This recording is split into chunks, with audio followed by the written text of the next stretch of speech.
Well, we are definitely going to go on a new adventure here on the positive side of sports and entertainment. We're going to take you with Danny White to the San Carlos Apache Reservation. And you know, it's funny, Danny, everybody knows you as a former ASU All-American quarterback and, of course, number 11 with the Dallas Cowboys. But you want to talk about going on an adventure. I mean, you were running from linemen before, now you're running from bears. Yeah, well, you know, it's been a lifelong dream of mine, Roy, growing up in Arizona, to get a chance to hunt elk on the San Carlos Apache Indian Reservation. It's one of the best kept secrets in the world, and yet a number of world record animals have come off this reservation. It's an hour and a half from the valley, and people just don't realize what we have right here in our backyard. And so this was a dream come true for me to finally get to hunt elk. Now, you know, bear, lion, antelope, coos deer, mule deer, turkey, great fishing on the Black River, great fishing on San Carlos Reservoir. A lot of those smaller lakes, Point of Pines Lake has great fishing in it. So this reservation has been very well managed. Homer Stevens was our guide, and I was able to spend 15 days doing something that I've dreamed of doing all my life.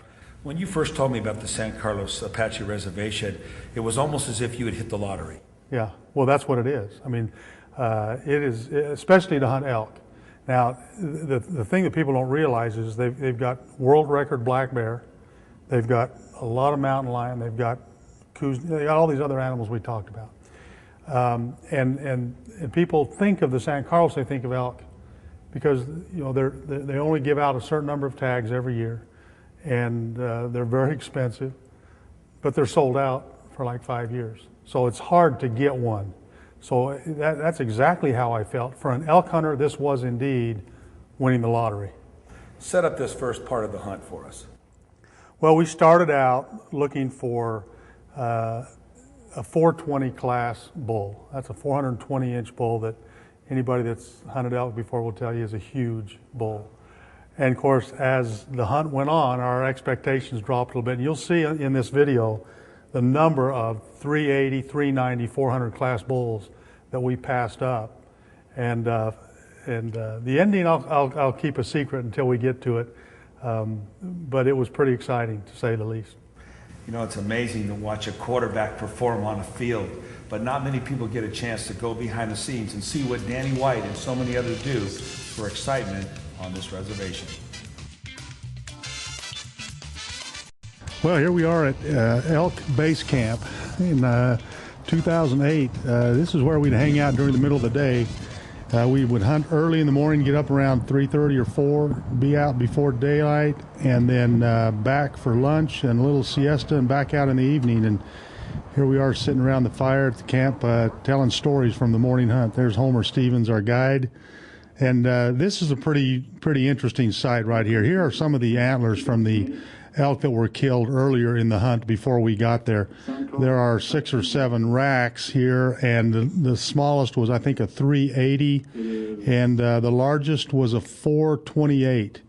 Here's the first bull we saw, and now at this point in the hunt, we're looking for a 420 or better. 420-inch bull is a monster bull. This is a nice bull, as you can see. Beautiful fronts. Now here we are walking in on an elk, and you can hear, if you listen closely, and we'll let the audio run here a little bit so you can hear this bull.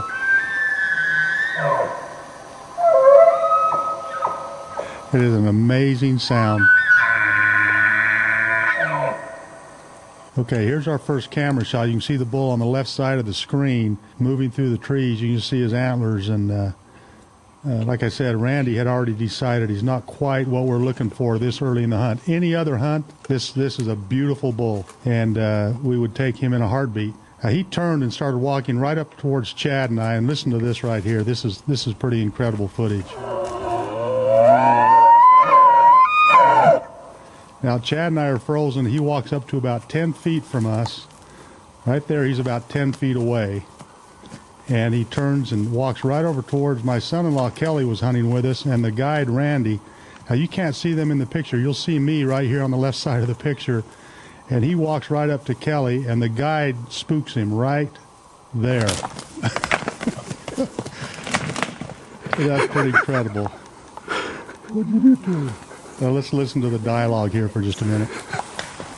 My binos right here, and That knee was I wonder what you can do. Kelly, how close to get to you?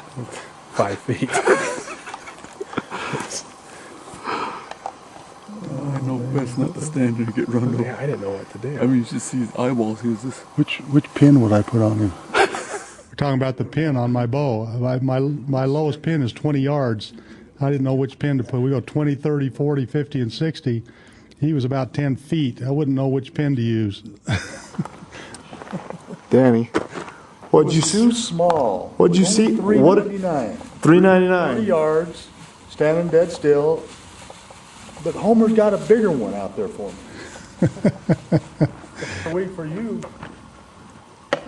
Yeah, Danny had a I've 3.99, been dreaming about my whole life. 399-inch bull at 30 yards this morning.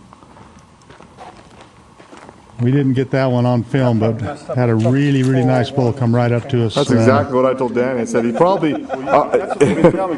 Homer's always low.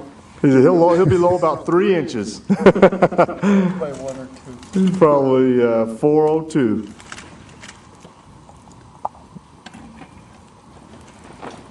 And as the hunt continues, the pressure continues to mount, and our expectations drop a little bit. We're now looking for anything over 400 inches, and again, that's a beautiful bull. There's Bobby the cook, using that salt and pepper, boy. How's it coming, Bobby? Mighty fine. You want to hear the mighty fine story? Bobby's over there cooking us some breakfast. Yeah. Put a little more salt on there, Bobby.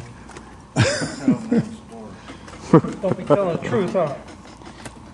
Mighty fine.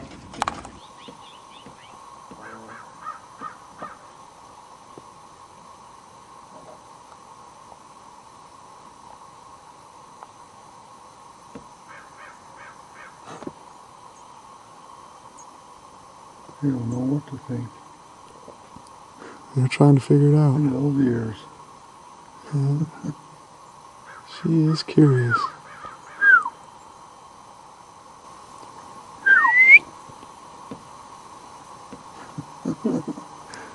Getting that all on film, Chad? Yeah. Look at that shot right there. That is pretty. Here's another group of elk that we came up on. Some cows came up through the trees at us. We're trying to be as still as we can. Now that cow right there sees us, and she's kind of the sentry.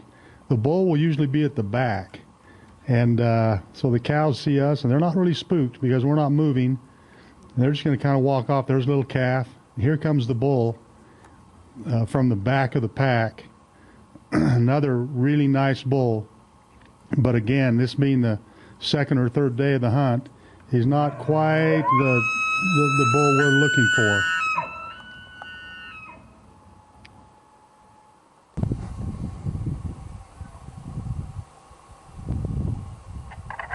Fighting. Nice.